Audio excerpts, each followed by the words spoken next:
For today's activity, I will be constructing a lead sequencer using 12 leads.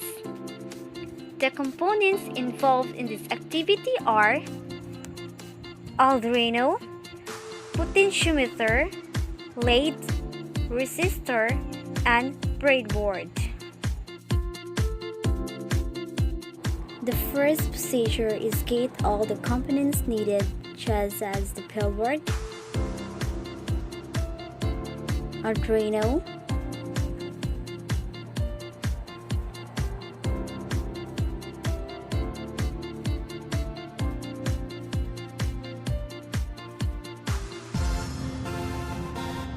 potentiometer, leads,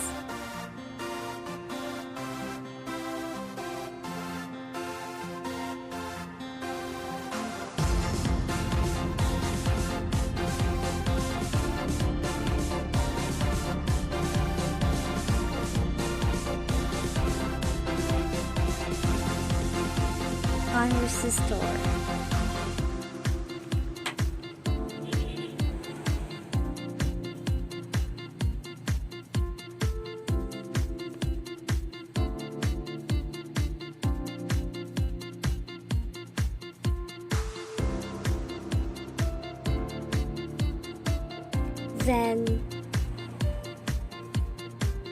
Then connect all the terminal 2 of resistor into the pin 2 up to 13 pin of Arduino.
Then connect all the negative side of lead into the negative line of the breadboard.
Then connect the ground of the Arduino into the negative line of the breadboard. Then connect the first pin of potentiometer into the positive line of the breadboard. Then connect the second pin of the potentiometer into A0 pin in the Arduino. Then connect the V5 source into the positive line of the breadboard. Then connect the third pin of potentiometer into the negative side of the lead. You can change any color for it.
Then, after connecting all the components, proceed to the coding.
Then the last part is the simulation.